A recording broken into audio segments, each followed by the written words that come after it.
Quick look today at the Skilhunt E3A. It's one of their keyring or keychain lights, AAA battery with a single power output.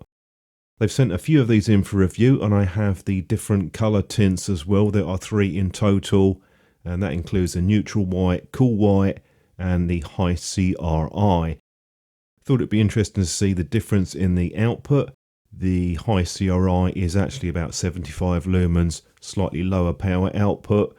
I'm going to quickly show you what's included. You get a user guide, 2 split rings, and you get 2 O-rings.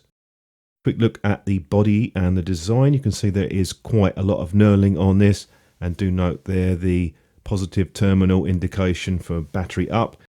There you can see there's the hole there for the split ring, and I'll just unscrew it. You do get an alkaline battery included with this. Typically I do use the rechargeables more because I just think it makes more sense to use them, but they are easy enough to get hold of, and that also means to say that you can carry quite a few around with you as spares, and they don't really take up any space at all.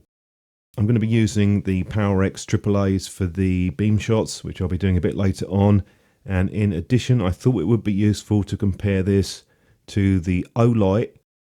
There's no need to do a UI video on this because it's basically as simple as you can get. You screw it down and it turns on, and then all you need to do is just slightly unscrew it and then it turns off.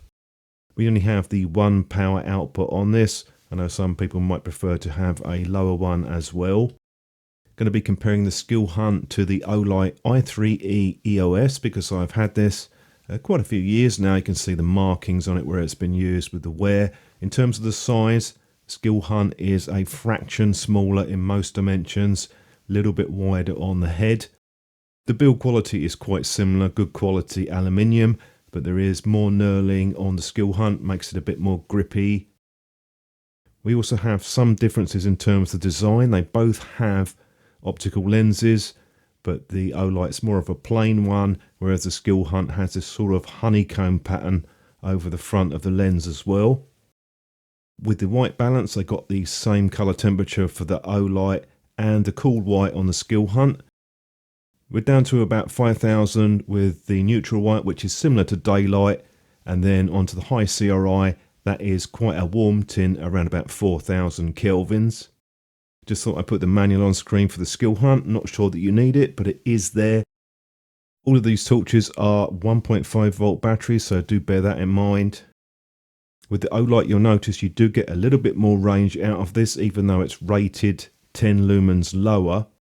I think that's because the lens on the Skilhunt spreads the light out a bit more evenly, and you'll see that on some of the other beam shots that I'll do in a while.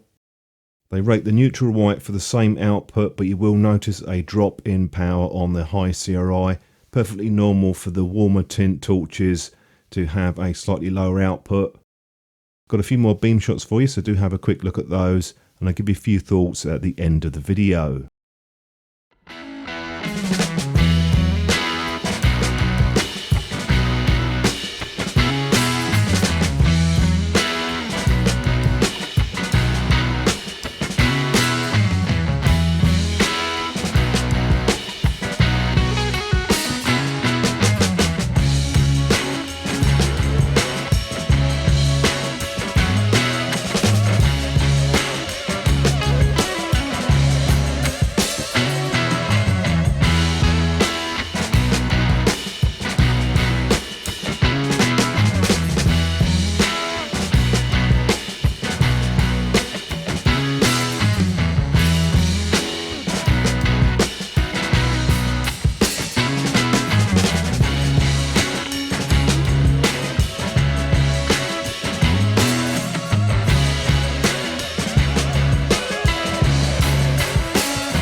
far as the output goes, don't think it's probably that relevant for most people that would be looking to buy one of these. There is a difference there in case you are interested in that.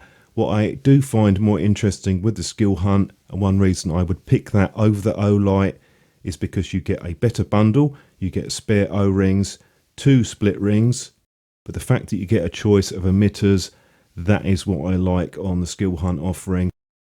That wraps it up for me on this video. Do stick around, I've got a few more Skilhunt models to look at.